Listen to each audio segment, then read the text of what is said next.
안녕하세요. 고현숙입니다. 우리가 직장에서 생활하다 보면은요, 분명히 내가 상대방을 위해서, 동료를 위해서 또는 부하 직원을 위해서 그 사람한테 도움이 되는 말을 했다고 생각하는데 그게 잘 안 되는 경우가 많이 있죠. 아마 우리가 이제 좀 한 수 가르쳐 주려는 그런 이제 훈계하려는 그런 톤이나 마음 때문에 그게 잘 안 먹히는 경우가 있는데요. 오늘은 어떻게 하면은 정말 나도 원하는 말을 잘하고 또 상대방의 성장에 실제로 도움이 될 수 있는 그런 코칭 기법을 익힐 수 있을까, 그런 커뮤니케이션 방법에 대해서 알아보도록 하겠습니다. 여러분은 아마 조장이라는 말을 들어보신 적 있을 거예요. 어떤 사태를 조장했다 또는 어떤 사건을 조장했다. 비교적 좋지 않은 그런 말에만 쓰이는 단어인데요. 하지만 한자를 보시면 어떻습니까? 클장자, 도울조자. 잘 크도록 돕는다는 의미거든요. 근데 어떻게 이렇게 안 좋은 뜻으로 쓰이게 될까? 여기에는 하나의 그 고사가 있는데요. 중국에 어떤 농부가 있었습니다. 그 농부는 이제 그 논에 벼를 심어 놓고 잘 돌봤어요.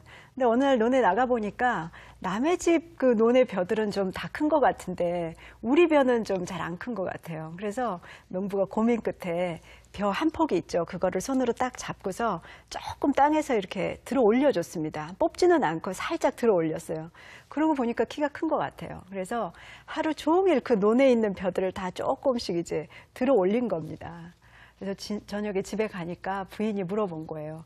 당신 뭐 하다 이렇게 힘들게 왔느냐 했더니, 내가 그 농부가 쓴 말이 바로 조장이란 말이야. 내가 벼들을 좀 크도록 도와주고 왔지. 원문으로 발묘조장, 줄여서 우리가 조장이라고 하는데요. 조장했다는 말을 씁니다. 그래서 다음날 부인이 이제 논에 나가봤더니 벼가 어떻게 돼 있었겠습니까? 여러분 짐작하신 대로 다 누렇게 말라 죽어 있더라. 그래서 우리가 의도는 좋았으나, 의도는 상대방을 키워주려고 했지만은 실제로는 말라 죽게 하는 경우도 가끔 있잖아요. 그래서 조장이라는 말을 좋은 의미에서 안 쓰는 이유가 바로 그것 때문이죠. 반대로 우리가 정말 그 상대방의 그 성장도 돕고 내가 정말 그 사람을 위해서 해줄 수 있는 가장 좋은 커뮤니케이션 방법이 코칭인데, 코칭의 하나의 그 상징으로는 줄탁동시라는 말을 씁니다. 이 줄탁동시는 말이 좀 어려운데요. 잘 쓰이는 말은 아닙니다만 한자로 어떤 뜻이냐면요. 줄은 불이 쫄 줄자예요. 그래서 알에서 그 조류가 이렇게 부화할 때 있지 않습니까? 병아리가 이렇게 나온다고 생각하면 안에서 그 여린 부리로 사력을 다해서 깨려고 이제 쪼우거든요. 그게 불이 쪼을 줄자입니다. 근데 재미있는 것은요. 그때 어미닭이 그거를 알아듣고 그 신호를 알아듣고 밖에서 자기 부리로 쪼아줘요. 그게 탁자입니다. 쪼을 탁자. 그래서 줄과 탁이 동시에 일어난다. 그래서 그거를 우리가 줄탁동시 또는 줄탁동기라는 말도 쓰는데요.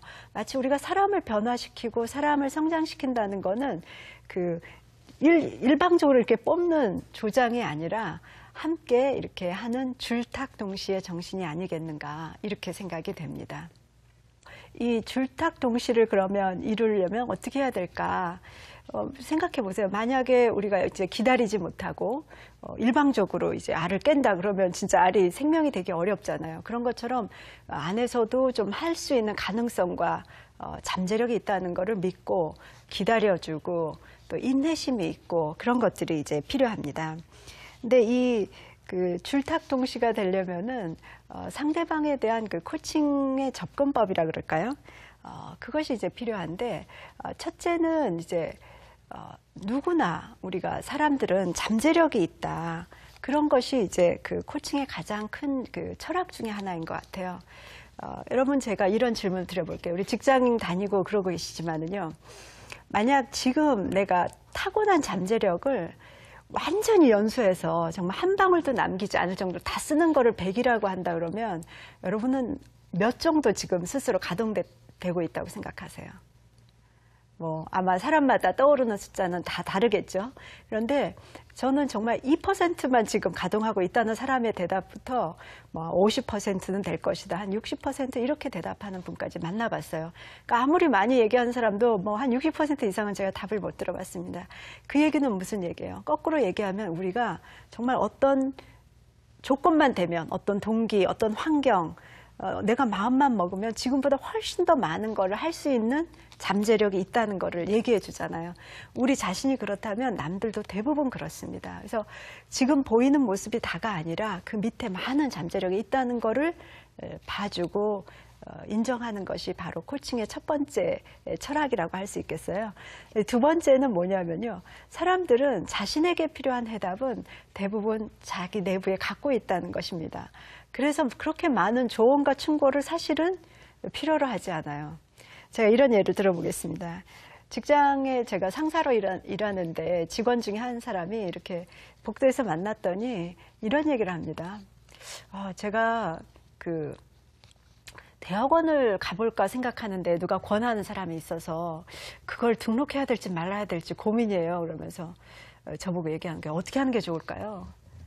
제가 예전 같으면은요, 그 사람한테 많은 걸 얘기했을 겁니다. 그래, 그 대학원 전공이 뭔데, 몇 년 걸리는데, 등록금 얼마나 돼, 교수님은 어때, 그거 하고 나면 어떻게 되는데, 이런 걸 자꾸 물어보면서 제가, 그게 등록하는 게 좋다, 안 좋다는 거를 대답을 해주려고 노력을 했을 거예요. 그런데 제가 이제는 그렇게 하지 않습니다. 어떻게 하냐면 그 사람한테 질문을 해요. 그래, 당신이 지금 한 5년 뒤에 뭐가 되고 싶은데 5년 뒤에 비전이 뭐야? 그리고 비전에 대해서 생각해보고 나서 그 비전으로 가는데 이 대학원 등록이 어떻게 연관이 돼? 이렇게 물어봅니다. 그러면 너무 재미있게도요. 그 사람이